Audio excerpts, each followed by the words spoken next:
जहाँ तक उनके मिसाइल स्टॉक पाइल समझ लें या पोटेंशियल टू रिएक्ट, वो डेफिनेटली उन्होंने 7,000 टारगेट अब तक वो कर चुके हैं।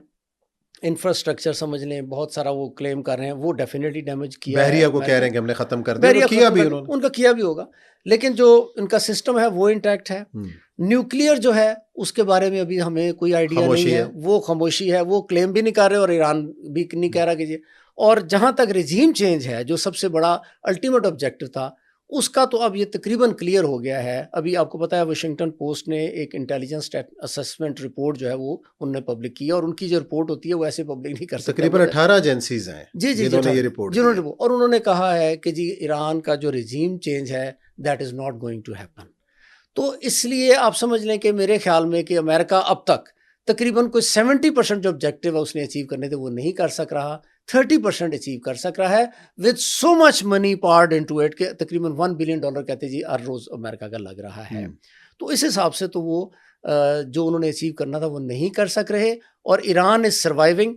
एक छोटी सी चीज़ हम स्टार्ट में डिसाइड कर लें कि ईरान की वॉर जो है उसका ऑब्जेक्टिव क्या है। ईरान की वॉर है कि वो सर्वाइव करना चाहता है। अगर ईरान हार नहीं मानता तो ये ईरान की जीत है, क्योंकि वो वॉर लड़ा है, वॉर ऑफ सर्वाइवल। और वो जो ऑफेंसिव वॉर है उसका ये होता है कि अगले को आपने ख़त्म करना है। जब तक आप ख़त्म नहीं करते, जिस तरह इंडिया और पाकिस्तान की हम मिसाल ले लें, क्योंकि पाकिस्तान के ऊपर इंडिया ने अटैक किया तो पाकिस्तान ने कहा था कि जी हम आपको अब ये वॉर कब ख़त्म होगी इसका डिसीजन हम लेंगे। तो ये मेरा ख्याल में ये थोड़ा सा, लेकिन डॉक्टर साहब इसके अंदर बड़ा सवाल किया जाता है कि अगर सर्वाइवल की वॉर है और ईरान अपनी सर्वाइवल के लिए कर रहा है, तो ईरान का तो दुश्मन है अमेरिका और इसराइल, लेकिन जो खित्ते के मुल्क हैं, खलीजी मुल्कों पर भी एट ए टाइम इसराइल पे भी हमलावर है, दुबई के ऊपर भी उसने बाज़ अड्डों को निशाना बनाया, कतर को भी बनाया, बहरीन के अंदर भी है, सऊदी अरब के अंदर भी, और इवन के आज़रबाईजान और तुर्की के अंदर भी इतलात मिली कि जो उसने निशाना बनाया। तो जब आप दोस्तों के ऊपर ही बम गिराते जाएंगे तो आप तो फिर खित्ते में तनहा नहीं रह जाएंगे। ये क्या स्ट्रेटेजी है ईरान की, इसको किस तरह देख रहे हैं आप? देखें जी, ईरान के पास इस वक्त दो तरीके हैं अपना रिएक्ट करने के। एक तो वो जितना बॉम्बार्डमेंट है उसको ले रहा है और वो सर्वाइव कर रहा है।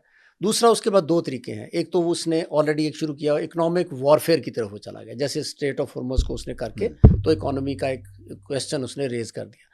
दूसरी, उसके पास ऑलरेडी पोजीशन थी जो उसने ली थी कि जी ये वॉर महदूद नहीं रहेगी, ये खित्ते में फैलेगी।